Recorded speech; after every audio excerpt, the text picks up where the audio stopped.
Сідайте так, щоб туди сідайте. Бо є менше, замало порожні столи. Сідайте туди. Нормально сідайте. Сідайте нормально. Або кіли шиї, туди багато людей. Порожні столи стоять, так стоять. Як є люди багато, то багато.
Dear co-fighters, I have to present ABN report for 3 years. It is impossible in short time, so I will only give the highlights of our activities. Since ABN is the strongest force behind the Iron Curtain, and in particular in the concentration camps, I will start with the portion which refers to the activities behind the Iron Curtain, and then I will follow to the activities in the free world. It has been noticeable that for quite some time now, the Russian authorities and the KGB have been tightening the screw on political, religious, and cultural activities in all the countries which Russia occupies. Their recent actions in the most recalcitrant of the non-Russian republics were aimed specifically at dealing a death blow to the human and national rights movements. As a result of this crackdown on all opposition, 4 prominent Ukrainian political prisoners, Oleksiy Tikhy, Yuri Litvin, Valery Marchenko, and Alexei Nikitin, all active campaigners for national and religious rights in Ukraine, have died since the spring of 1984 as a direct result of maltreatment and inadequate medical attention in either Russian prisons or concentration camps. The last victim was the outstanding Ukrainian poet Vasyl Stus, who died on September the 4th, 1985. 4 former members of the Organization of Ukrainian Nationalists and the Ukrainian Insurgent Army, which fought against the Nazis and then actively opposed the reimposition of Soviet Russian rule, Alexander Paleha, Mikhailo Levetsky, Nil Yakubchuk, and Vasyl Bodnar were rounded up and shot as traitors and war criminals, as was reported even by Radio Kiev in October 1984. Many similar incidents have occurred in past years as well. At the same time, the anti-nationalist and anti-religious propaganda campaign in all the subjugated nations has also been greatly stepped up. Yuri Shukhevich, another victim of Russian oppression, has now been completely blinded by the KGB. Since this occurred in 1982, he has not been released, but continues to be detained in exile in Siberia. The KGB disinformation campaign is the latest action against him, forging the so-called recantation. But it is not true. This was forged. They are undertaking such campaigns in order to dishonor and defame the liberation movements and their leaders before the eyes of the free world. The murders in Poland, as for example the brutal murder of the Polish priest Reverend Popieluszko, synchronized with the murders in Ukraine, as well as with the murders of freedom fighters in Estonia, Lithuania, and Latvia.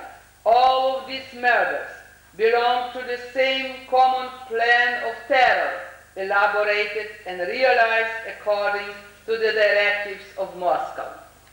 Georgian dissidents such as Merab Kostel, Valentina Pailodze, Dr. Nicholas Samkaradze, and numerous leaders of the Georgian Organization for Georgian National Liberation are under constant persecution.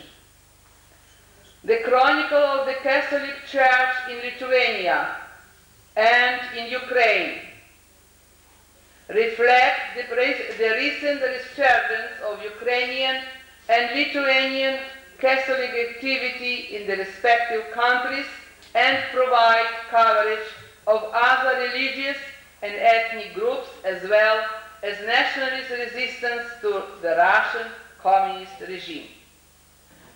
Two of the leading activists of the initiative group to defend the rights of believers and the church in Ukraine, Josip Terela and Vasil Kobrin, have been arrested. Josip Terela was sentenced to 12 years of imprisonment. He has already spent a total of 20 years in prisons. Michael Kukabaka, Eugen Buzinikov, Ivan Kareisha, Halina Vilchinskaya, and many others who had the courage to defend religious, human, and national rights of their Belarusian nation have been arrested and sentenced to long years of hard labor. Turkestan, Soviet Socialist Republics of Kazakhstan, Kyrgyzstan, Tajikistan, Turkmenistan, and Uzbekistan have remained a problem for the Soviet Russian leaders in Moscow because the family traditions and the cultural and spiritual way of thinking of former times have affected the way the native people think. The Islam and the fact that Turkestan is surrounded and has contact with other Islamic countries of the Near and Middle East are the main problems that Soviet Russian leaders must deal with regularly. And I would like to recall that only 1 month ago, the Western media brought the news that there was a clash between the Russian troops and non-Russian, and in particular Tajik troops, on the frontier of Soviet Union and Afghanistan. In this clash, 80 people were killed. It shows what is the situation in the Soviet army. These latest arrests, I mentioned before, sentences and executions of religious and political activists in Ukraine, the mass demonstrations in Poland on the 5th anniversary of Solidarity, the persecution of religions, Christian, Muslim, and Jewish, except for Russian Orthodoxy, the refusal of the population to participate in the celebrations on the 40th anniversary of the so-called liberation by the Red Army in Romania, Bulgaria, Hungary, Slovakia, new arrests of the signatories of Charter 77 in Czechia, over 100 murders of Croatians in the free world by Yugoslav agents, the revival of the Muslim religion in Caucasus, and in particular in Turkestan, all testify to the fact that the nations are continuing to fight for the restoration of their own national statehood in which every citizen can enjoy real freedom, peace, and social justice. And now, few sentences about our activities in the free world. Since the year 1983 was marked in particular by the commemoration of the 40th anniversary of the anti-Bolshevik Bloc of Nations. The most significant commemoration was held in the United States. At the luncheon, the keynote speaker was Mrs. Jean Kirkpatrick, U.S. Ambassador to the United Nations. Other speakers were Yaroslav Stechko, ABN President and former Prime Minister of Ukraine, and Richard Allen, former National Security Advisor. At the afternoon conference, chaired by General John K. Singlaw, the European speaker was Honorable Joel Wilkinson. The day on Capitol Hill ended with a dinner, where the keynote address was delivered by U.S. Vice President George Bush.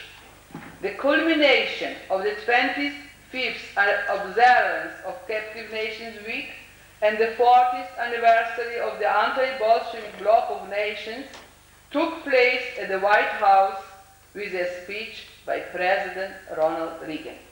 On November the 5th, 1983, the Central Committee of ABN held a commemorative ceremony in Munich. The main speakers were ABN President, EFC President John Wilkinson, and greetings were delivered by representatives of national groups of Afghanistan, Bulgaria, Latvia, Croatia, North Caucasus, Poland, Romania, Slovakia, and Belarus. The Munich celebrations were covered several times by Radio Liberty in broadcast on the Ukrainian, Belarusian, Baltic, Turkestani, and Caucasian services. In Great Britain, two commemorative celebrations were organized on November 19th in London and November 20th in Bradford, with the main speakers being ABN President Yaroslav Stechko, EFC President John Wilkinson MP, and member of the British Parliament Honorable Terlecki and other several MPs. On a larger scale, the commemoration of the 40th anniversary of ABN was organized in Detroit, USA. The groups from Colorado, Cleveland, Chicago, Buffalo, and other places participated in the Detroit commemorations. The main speakers were Congressman Philip Crane from U.S. Congress and ABN President Yaroslav Stechko. A very effective commemoration was organized by ABN branch in Chicago under the leadership of Dr. Harkevich. In Canada, two important events marked the year 1993. Firstly, an international affairs seminar was sponsored by ABN and was held in the Ontarian Parliament. The commemoration of the 40th anniversary of ABN in Montreal was held in October 1983. On the occasion of the 40th anniversary of ABN, an ABN honorary committee was formed. This committee includes 19 British members of parliament, 19 US senators and congressmen, and dozens of renowned statesmen from the entire free world. And this committee remains as permanent committee for our activities. During his stay in Washington, the ABN president met several members of Congress and various representatives of the United States administration. In New York, Mr. Stechko visited several UN ambassadors and handed them a memorandum in which he drew the attention of the United Nations to the fact that Ukrainian and Belarusian representatives are installed into the United Nations by Moscow, and that they should be replaced by the true representatives of these respective nations who are leading the movements striving for the liberation of their countries from Russian occupation. In connection with the Olympics, a memorandum was elaborated and expressed our attitude towards the handling of Olympics by Soviet Russian occupants. Taking advantage of our visit to Chicago, ABN Chicago chapter organized a large meeting on May 8, 1984. On June the 2nd, 1984, American Friends of ABN hosted a conference in New York at which different national leaders discussed the threat of the Soviet Russian Empire to the free Western world. Speakers from the Central Committee were Slava Stechko, who spoke on the liberation struggle of the subjugated nations and our counteraction against Soviet Russian subversive activities in the free world, and Dr. Baymir Zahai from Turkestan, member of the Central Committee of ABN, informed the audience of the struggle of the Turkestani nation and the Afghan Mujahideen against Russian imperialism. There were several speakers from US and national representatives like Professor Cherovsky, Mr. Vaitinas from Lithuania, Mrs. Potter, and others. In June and July 1984, Dr. Baymir Zahai visited the USA and held a seminar for Turkestani-speaking representatives. During 1984, the ABN executive chairman visited England, Italy, Spain, France, and Belgium, participated at the National Convention of Alianza Popular in Barcelona, the opposition party in Spain, and at the Waffle Executive Board meeting in Ostend, Belgium. In Europe, the ABN works closely with the European Freedom Council and constitutes a part of this organization. The ABN was co-organizer of the annual conference of the European Freedom Council, which was held in Munich on May 13 and 14, 1983. The second annual conference also took place in Munich on September 29 and 30, 1984. ABN played an active part in its organization and preparation. In 1985, the Central Committee of ABN, together with the American Friends of ABN, organized an American Friends ABN Congress in New York, USA, on May 18 and 19, 1985. 243 delegates from nationalities like Afghanistan, Albania, Bulgaria, Belarus, national China, Croatia, Cuba, Estonia, Hungary, Latvia, Lithuania, Nicaragua, Poland, Romania, Turkestan, Ukraine, the United States and Vietnam, and 14 branches of American Friends in USA like Albany, Boston, Buffalo, Chicago, Cleveland, Detroit, Los Angeles, Miami, New Jersey, New York, Phoenix, Rochester, Syracuse, and Washington. Representatives of the ABN from Canada, Toronto, and Montreal, and Europe, Great Britain, and West Germany participated at the Congress. Altogether, approximately 500 people. As a co-founder of the World Anti-Communist League, the ABN is very active in this organization. It regularly takes part in the Waffle conferences with strong delegations comprising of ABN Central Committee representatives and national delegations of Bulgaria, Belarus, Croatia, Lithuania, Poland, Romania, and Ukraine. Since 1983, the ABN has participated at the Waffle Conference in Luxembourg, San Diego, and Dallas. The ABN President or Executive Chairman take active part in the Waffle Executive Board meetings also. During the Waffle conferences, the ABN is very active in various committees and helps in the preparation of final committee and other papers. The ABN constantly supplies material for the Waffle Bulletin, the Bulletin of the World Anti-Communist League, and helps disseminate this bulletin as well as popularize Waffle ideas in the free world and behind Iron Curtain. Since 1983, the ABN has participated at the annual International Book Fair in Frankfurt, West Germany, together with publications of the Ukraine Liberation Front by publishers in Munich, London, New York, Toronto, and Brussels. In addition, There are also stands exhibiting the publication of Polish Solidarity, Croatia, Afghanistan. The president of the ABN and the members of the Central Committee of ABN keep in a regular constant contact with the ABN branches throughout the world. Besides very active ABN branches in the USA, Canada, Great Britain and Australia, there are larger or smaller ABN branches in Germany, Spain, Italy, Denmark, Sweden, Argentina, Venezuela, Turkey, India and Japan. During regular Central Committee meetings at the headquarters in Munich, there is an up-to-date analysis on the situation in the respective homelands and in the free world, as well as continuous work on the program of activities. Every year, the ABN prepares a memorandum regarding the world political situation and the need for support for the subjugated nations by the free nations. In these memorandums, the ABN always stresses the importance of political psychological warfare. Great attention is constantly paid to the contents and strengthening of radio broadcasts to countries behind the Iron Curtain, Radio Free Europe, Radio Liberty, Voice of America, CBS, and Radio Vatican.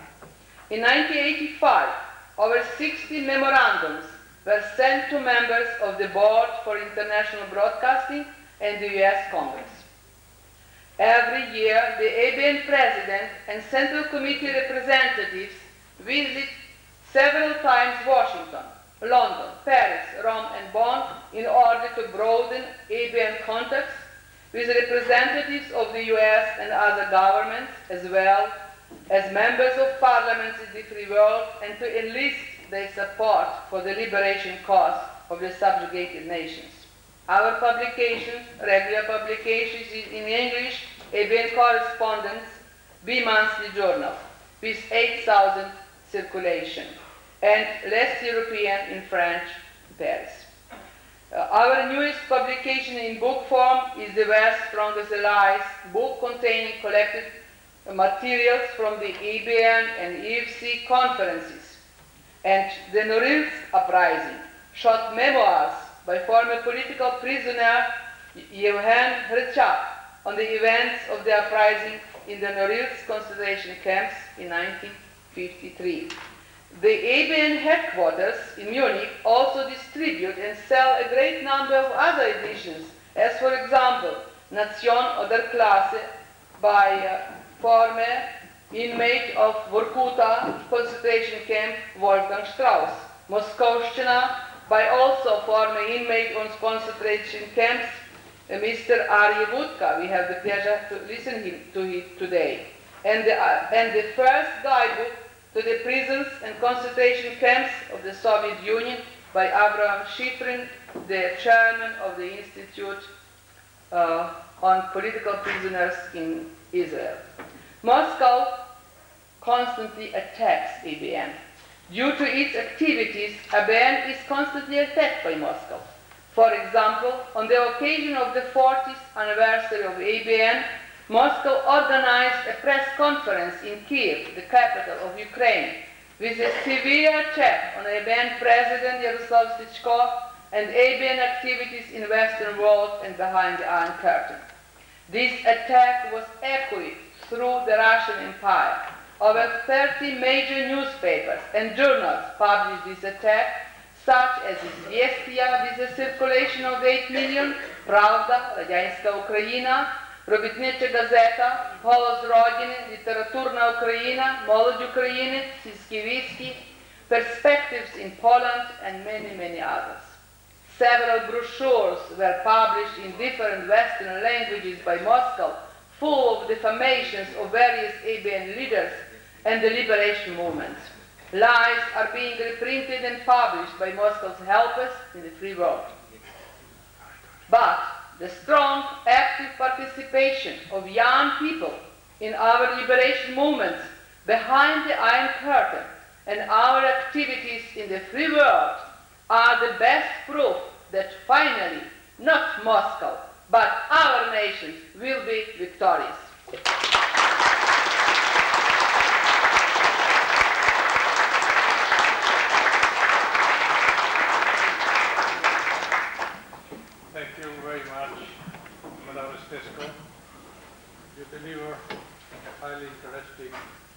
speech. And now I think we should call Mr. Cohen, please, if he's in the phone. Yeah. Mr. Cohen is a representative of the United States. And he may. He's coming. Thank you very much, Mr. Cohen.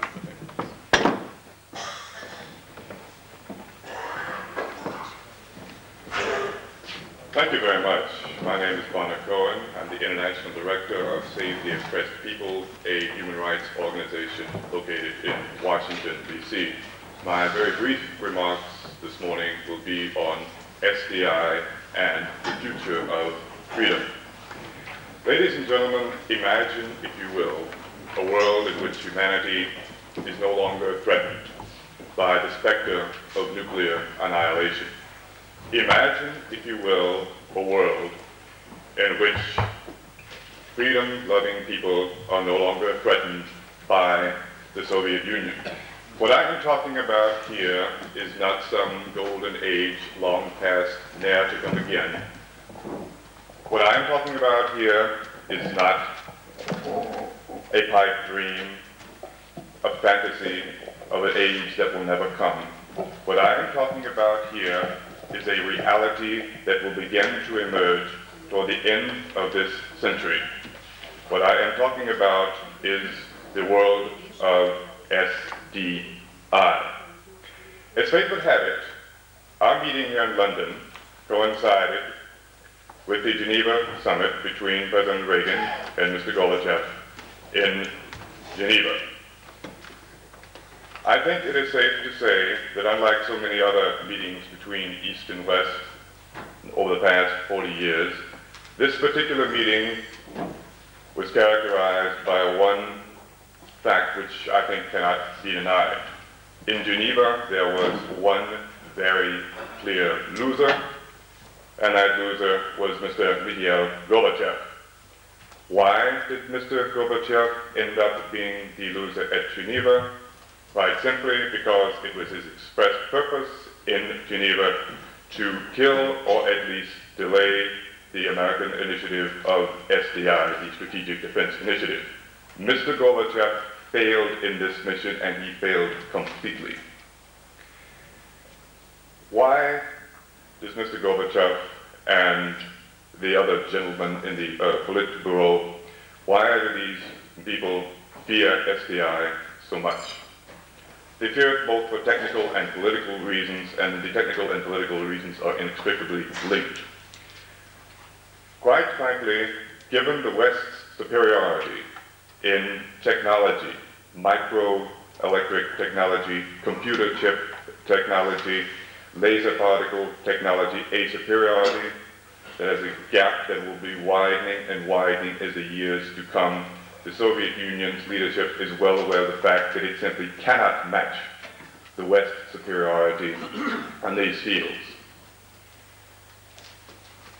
In short, SDI is a game the Soviets must play, but it is a game that the Soviets cannot win. No one knows this better than the Soviets themselves. They have attempted, with all the disinformation, with all the propaganda with which we have been so familiar over the past 40 years, to stop, to defamate SDI. They have had, as they have always had in the past, those people in the West either blinded by their own ignorance or those people who can usually be counted on to do Moscow's bidding for it, to try to condemn SDI. They have singularly failed in this mission simply because President Reagan indeed talked about SDI with Mr. Gorbachev, but he refused adamantly to negotiate SDI with Mr. Gorbachev. Now, what are the geopolitical implications of the Strategic Defense Initiative? We know that which will be put up over the space of the next decade and a half to 2 decades is something highly complex. It is something that has never before been attempted by mankind. We know that the SDI cannot be put up overnight, that we are looking at a long-term development. But we are looking at something that will be an emerging reality in 10 to 15 years.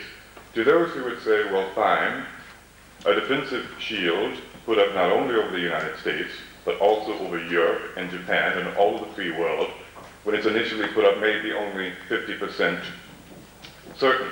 Well, fine, if you are 50% certain, you are already halfway there. Technology is not something that stands still. Something that is 50% certain by 1998 might well be 70% certain by the year 2010, 90% certain by the year 2020. For Soviet military planners, this is a nightmare. They must plan on the fact that perhaps 20 warheads must be sent in the hope that perhaps 2 would ever break through the shield. As I said, nothing short of a strategic nightmare for Soviet planners. The geopolitical implications of this are very simple. The Soviet Union will, in the face of the next 15 to 20 to 25 years, no longer be a superpower. They will become a second-rate military power. No longer will we be inundated by those journalists in the media who would like to speak so much of the two superpowers, because in 25 to 30 years, there will no longer be 2 superpowers. There will be but one. For those brothers, our brothers and sisters behind the Iron Curtain, be that Iron Curtain in Poland, Afghanistan, the Ukraine, the Baltic nations, Vietnam, Nicaragua, I think this portends a great deal. The specter that the Soviet Union will no longer be able to bully and intimidate those who are weaker than the Soviet Union, or those who perceive themselves correctly or incorrectly as being weaker than the Soviet Union. This must be something that will raise their hopes, their aspirations, and their dreams. And it is incumbent upon the foreign policies of all Western nations in the years and decades to come that we develop a foreign policy that will be compatible with our emerging technical superiority over the Soviet Union. Technology alone will not do the job. We must, and I think to a certain extent we have already begun to move away from a policy of simple containment, a simple defensive posture vis-a-vis the Soviet Empire, moving gradually, in my opinion, much too slowly, but nevertheless moving toward a posture of actually rolling back the Soviet Empire by supporting freedom fighters around the world, in Afghanistan, and let's hope in the years to come even more and more so in Indochina, in Nicaragua, in Africa, and elsewhere. We will be doing this, ladies and gentlemen, no longer shackled, if you will, by the spectrum of our being only a military equal to the Soviet Union. We will be doing this during a time when the West will continue to become stronger and stronger vis-a-vis the Soviet Union. Indeed, I think the description of the Soviet Union by the Soviet criminologist now living in Washington, D.C., Dmitry Symes, wherein he described the Soviet Union as a kind of well-armed Austria-Hungary, decadent but dangerous. I think the decadence will continue. I think we can count on Mr. Gorbachev attempting his reforms, quote unquote, but as we all know, reforms in the Soviet Union have been carried on ever since 1917 with results which are well known. Quite frankly, the ruling nomenclature class in the Soviet Union is not going to reform itself out of its position and its privileges. Any attempt to do so would be suicidal on the part of any Soviet leader. Thus we will have it thus we will be dealing with the Soviet Union, which will adamantly refuse to reform itself simply because it cannot do so. And we will be dealing with the Soviet Union that will find itself increasingly falling behind the West in all important areas of science and technology. And it is incumbent upon us as citizens at this conference, and when we return to our countries, incumbent upon us as citizens of our countries to exercise as much influence as we can on the respective foreign policy establishment of our countries, to move away from the defensive posture that we have embraced over the past 40 years and move toward a policy that is commensurate with our emerging superiority over the Soviet Union. If history teaches us anything, history teaches us that there are no inevitabilities. History teaches us that we can translate our moral values, those values which we not only embrace, but which we should embody by our own conduct, that we can translate these into action. And it is my sincere hope, encouraged, I must say, a great deal by some of the outstanding remarks made yesterday by the youth panel, which gives us hope that perhaps with those young men and women in 10 to 20 years move into positions of responsibility, that they too will be able to carry on our struggle throughout the world for the attainment of the goals and values that we all cherish. Thank you very much.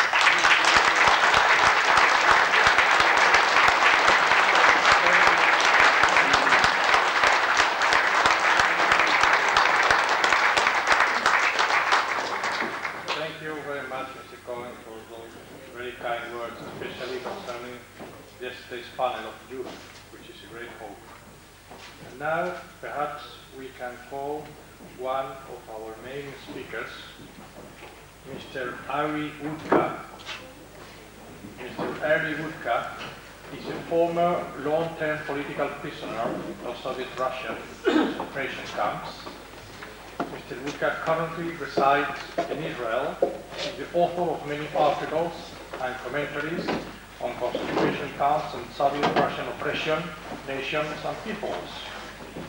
He is the author of Moskovitchina, an analysis of contemporary Soviet Russia and its communist system, published in Ukrainian and Russian language. Mr. Woodka has traveled to England, America and Canada on lecture tours, promoting the rights of the subjugated nations, and he has participated in International Conference of the World Anti-Communist League. Mr. Woodka, please. Шановний голова, шановні слухачі, я не хочу мучити вас подвійною промовою, та передам слово нашій перекладачці, яка чудово володіє обома мовами. Крім того, вчора я переконався, що вона вміє промовляти теж не гірше за мене. Ну, що вона виглядає краще за мене, то ви собі бачите. Дякую за такі суперлятивні. Mr. Woodka apologizes to all of you. He said he will not bore you with his abominable English language. And as I translated his speech into English, I'm going to read it to you. Thank you. Mr. Woodka's address is called Weaknesses of the Soviet Russian Empire. The Soviet system is a refined and accomplished tyranny where there is no room for anything human. All human imperfections and feelings serve as fodder for the expansion of the empire. Anything which is advantageous to the empire is thoroughly exploited. Anything which stands in its way is completely destroyed whenever possible, or incessantly weakened and divided internally and externally. When a head-on assault is denied, chances of success. One way or another, a person who wants to be an integral part of the system must recreate himself into a proficient slave in all aspects of his spiritual and physical being, thereby contradicting all the fundamental qualities of a human being, destroying his foundation. This is why the Soviet system will never arrest debilitating alcoholism, the real opium of the people, through which people wrench themselves away from their anti-human reality, with which they cannot become reconciled. It was not for blue jeans that a person of such prominence as Arkady Shevchenko defected to the free world, but for the breath of freedom, the thirst for which is not destroyed even in the darkest of souls. All human needs, but for the basest animal ones, contradict the Soviet system. In this contradiction lies the system's fatal flaw, which ruins its material foundation, because today even a household is not based on servile physical labor, but on the discoveries of human thought and initiative. Irresponsible, slave-like waiting for orders from above lead to the reality that the main suppliers of contemporary technology for the Russian Empire was not an army of Soviet intellectuals, but a cloud of spies. The Soviet radio shrieks day and night about the great successes of farmers on endless collective fields, but the USSR annually increases its grain imports from capitalist America. Almost all of the countries of Eastern Europe subjugated by Moscow have attempted sweeping economic and social reforms, all of which have been either stifled, tamed, or curtailed by Moscow. Red China, which considered itself the bastion of Asian communist fanaticism, having torn away from Moscow, today is introducing some reforms. And here a question arises. Why, even in a communist world, is Moscow the exception? Why does Moscow choose to commit itself to unavoidable lagging rather than allow the smallest breath of freedom? The answer was provided by one of Russia's tsars. Quote, "Constitution? It's a wonderful thing, but it will be taken advantage of by separatists." End quote. In this lies the fundamental differentiation of Russian mentality, for whom it is important to keep other nations under its boot and systematically conquer what is until now the free world. Without this axiom, one can't understand the secretive nature of Muscovy and the actual national roots of communism, its unscrupulous cruelty and aggression.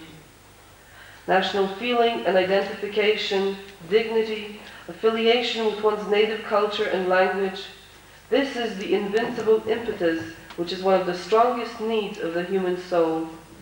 And without a doubt, a person will take advantage of any opportunity, of any fissure in the walls of tyranny to cultivate his national self. This is why any breath of freedom is a fatal poison to the empire, meaning the unnatural ruling of a half-savage conqueror over nations who are culturally superior. Such an unnatural situation can be brought into life only through ruthless terror, which has already claimed millions as its victims. The Russian occupant did not stop with the destruction of 7 million of Ukrainian rural population through an artificially created famine. The same cruel fate met 6 million Kazakhs, half of that country's unfortunate population. The rest of the victims of Russian colonialists were disposed of in concentration camps, a system which Hitler later liberally borrowed from the Bolsheviks, along with their party Cheka super rule. Excuse me. The latest and most recent victim of Red Nazism, murdered this fall in a concentration camp, is the Ukrainian poet Vasil Stus, of whom any great literature could be proud. The root of Moscow's weakness lies in the subjugated nations, because it is enough for the central power to totter, and all the subjugated nations will rise against it as they did in 1918, when all the enslaved nations rid themselves of Russian occupation, if only temporarily. The captive nations are preparing the same surprise for Moscow in the future, this time without former rosy illusions which were washed away forever by the blood of the victims of Russian genocide. It is not by accident that 90% of political prisoners in the USSR are nationalists, and foremost Ukrainians. Namely, it is the dread of the liberation nationalism of the subjugated nations which pushes Russia onto a path of discord between the subjugated nations themselves and the threatened nations. This is the old Roman motto of divide and conquer. Past historical conflicts between nations are dispersed in order not to see the current fatal danger.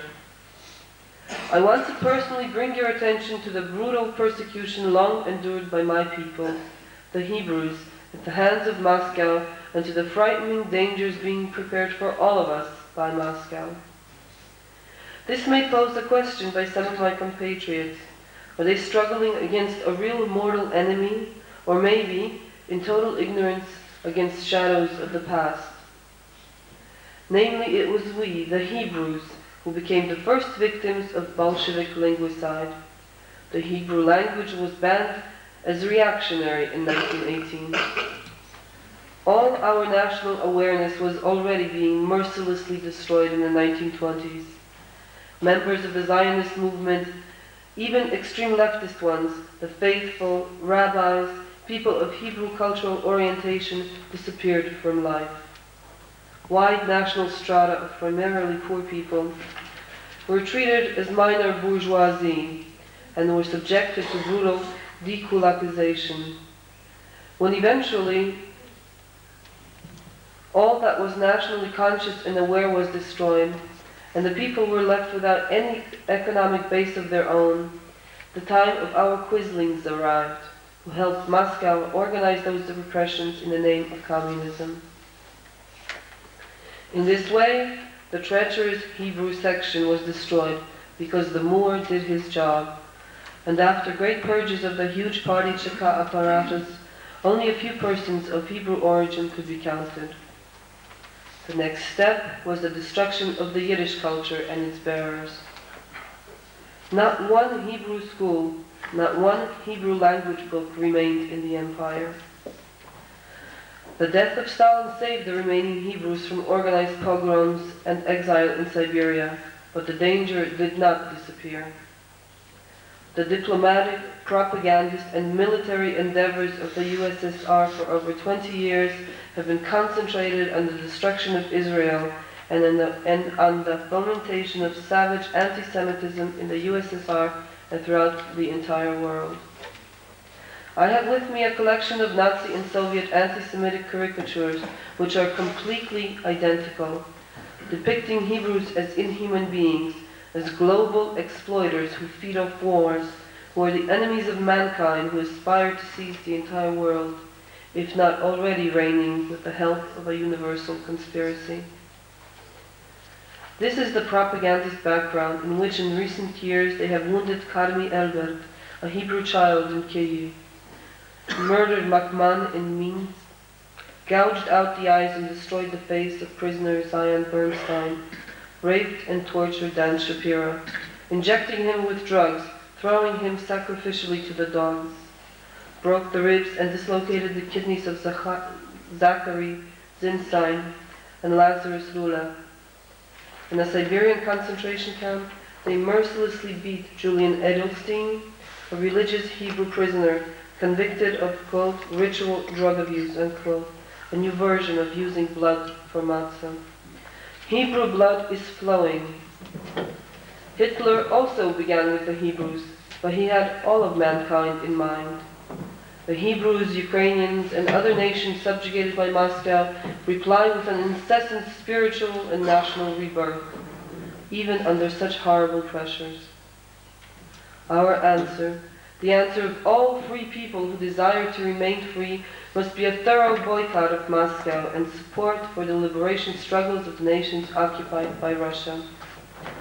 We must lay aside the terrifying absurd when the new Hitler is being nourished by the bread, technology, and finances of free nations, which he swallows up one by one. The role of the resistance of the subjugated nations can be seen in the planned invasion of Poland during the Days of Solidarity. The rebirth of the underground Ukrainian Catholic Church and the strengthening of nationalism usurped the mobilization and forced the regime to cancel the invasion. Armed clashes took place between members of the underground and the KGB in the Carpathian Mountains. The renaissance of Islam and the nationalism of the Asian nations of the USSR under the influence of heroic Afghanistan forced Moscow to recall home divisions of its army made up of Muslims. It is difficult to say if Moscow would not have dared to occupy Iran or Pakistan, were it not for the state of affairs in Turkestan, where during stormy demonstrations the local youths shouted at the Russians, "Colonialists, get out!" The repressions continue against the occupied Baltic countries, specifically the trial of the Latvian Pascal. The last word of this Viking, with whom I spent time in a concentration camp, clearly demonstrates that Moscow has not succeeded in Russifying the spirit of the Baltic people, where, although raised in Soviet times, a Latvian retains the Western mentality and the lucidity of thought of a free human being. The nationalist movement in Armenia and Georgia has become strengthened. Even in distant Yakut, tempestuous demonstrations took place against Russian colonizers. Thousands of Hebrews in the largest centers of Russian chauvinism are secretly learning their outlawed language, culture, and history.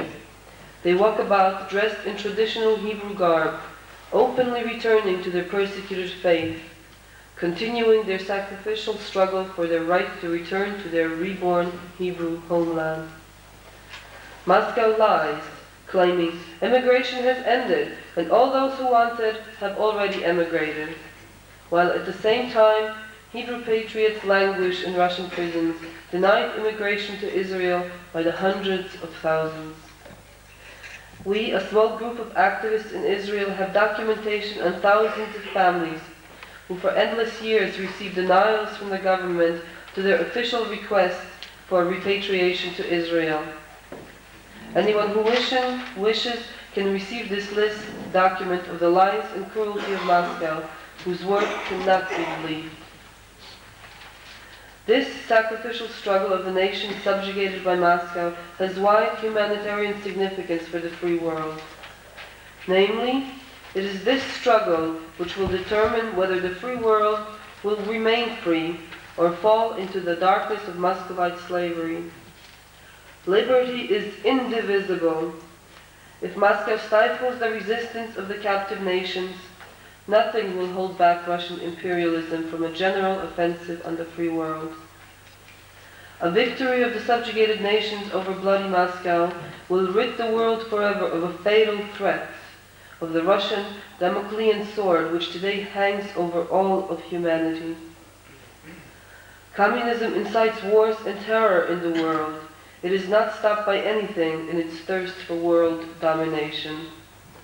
It is this communism, propagated by Moscow, which has, without a war, destroyed 130 million people on half of the globe, through artificial famines, concentration camps and torture, and the remaining slaves, although still alive, should envy the dead.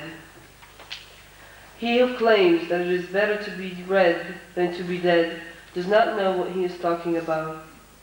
I advise him to savor just 1 year of such life in a communist concentration camp, and he will be ready to stand by his liberty and that of his loved ones to the death. No to trade with slave mongers. Yes to aid to the liberation struggle of the nations subjugated by Russia. And then a war with the rapacious Russian Empire will be waged on its domain by its current sacrifices. And then it will not be necessary to choose to be either dead or be red, but it will be possible to remain forever alive and free.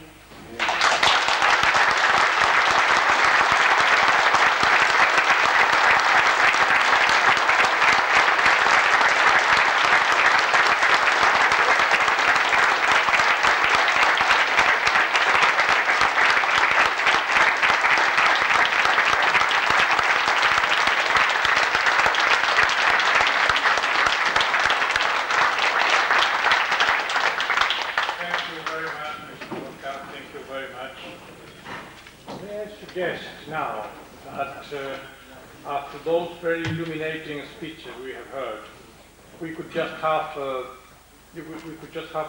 question time until 10:30, when we can have another guest speaker, one of our main guest speakers. So if I give floor to anyone, if anybody wants to ask questions about the things that have been discussed here. Yes, please, will you come? Will you please come so that everybody can hear you?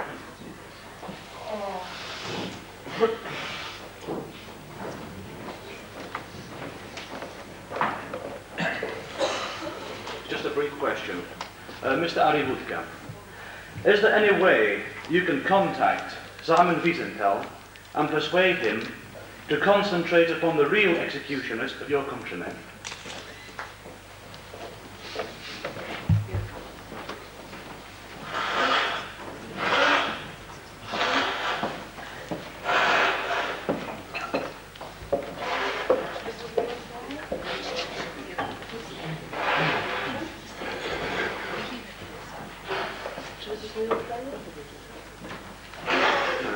Я мушу відповісти таку річ. Я хотів, в першу чергу, щоб у моєму народі не було вбивць. Тобто, якщо є в Ізраїлі хтось з євреїв, хто вбивав людей, скажімо, їх не було в СС чи Гестапо, але вони були в ГПУ чи ЧК, чи як ще вони називалися в різні часи. Я волів, щоб таких людей серед мого народу не було на волі. Щоб такі люди, якщо вони є, кого б вони не вбивали, це мені не заважає, вони вбивали всіх. Щоб такі люди були судимі, незважаючи якого вони походження і кого вони вбивали. Щоб вони стояли перед судом і сиділи у в'язниці. Так само, як вбивці у нацистській Німеччині, що були на службі нацистської Німеччини, або будь-якого іншого вбивці. Вбивця мусить стояти перед судом, незалежно від його походження і незалежно від того, кому він служив. I would want that there would not be any murderers or killers amongst my people. If there are any Hebrews who are members of the SS or any other such organization, they should be brought to trial. Anyone who takes a human life should be brought to trial and demands to be tried by a court of law.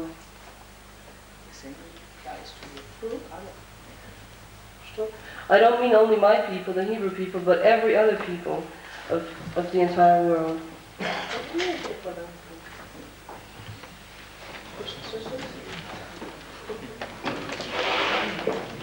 Thank you very much, Mr. Wutka, for the answer.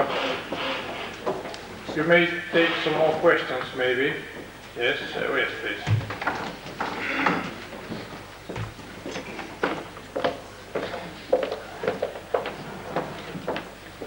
Mr. Chairman, I'd like to address this to our American delegate. In his assumption, he did clarify a point that he sees Russia will be a second-rate power within the next 20 years. Could he elaborate on that, please?